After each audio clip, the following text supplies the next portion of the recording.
Me 91 vota për, 17 kundër, asnjë abstenim, Kuvendi miratoi në parim projektligjin për amnisti. Kuvendi i Kosovës miratoi në parim projektligjin për amnistin me mbështetjen thuajse të gjitha partive. Ky draft që u votua me 90 vota u kundërshtua vetëm nga 17 deputet të lëvizjes vetëvendosje. Ky ligj e kthen mbrapsht procesin e shtetëndërtimit të Kosovës.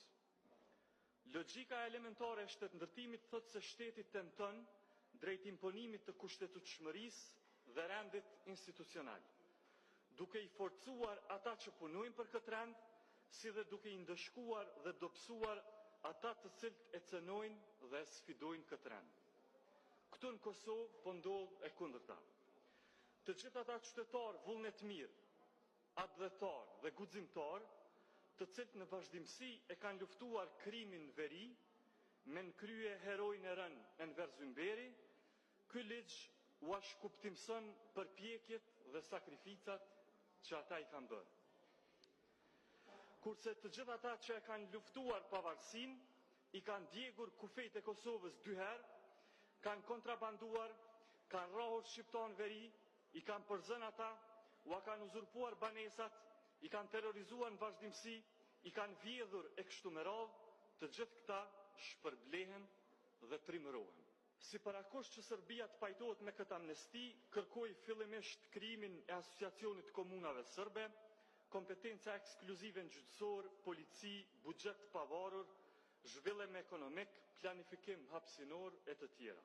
Ky ligj nuk është kontratë mes shtetit të Kosovës dhe një pjesë të qytetarëve të vet.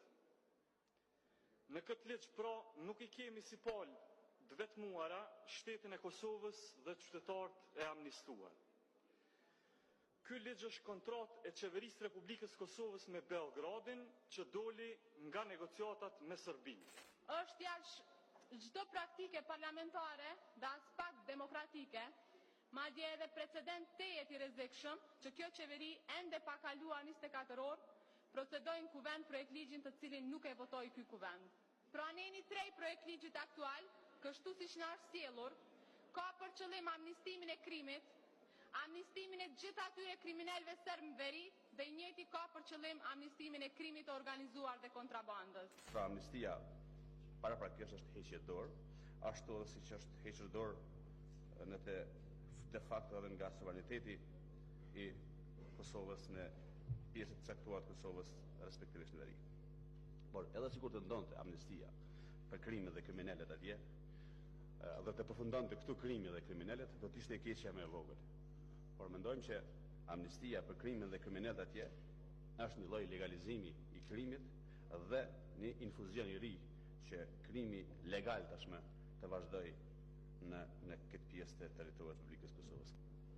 Por, sidoqoftë, nëse do të ndodhte legalizimi, shpërberja apo edhe amnistia, ne do duhej paraprakisht të dinim që a përfshihen në procesin përveç në shpërberje, a përfshihen në procesin e legalizimit edhe strukturat e njohura tashmë dhe të pranuara nga qeveria e Kosovës, që veprojnë në veri siç janë MUP-i, BIA, mbrojtja civile apo institucionet e tjera. Pra, a do të kemi shpërberje të tyre apo do të kemi transformim të tyre në institucionet e Kosovës, përkatësisht në policinë e Kosovës, AKI, FSK e të tjera. Me 91 vota për, 17 kundër, asnjë abstenim, Kuvendi miratoi në parim projektligjin për amnisti.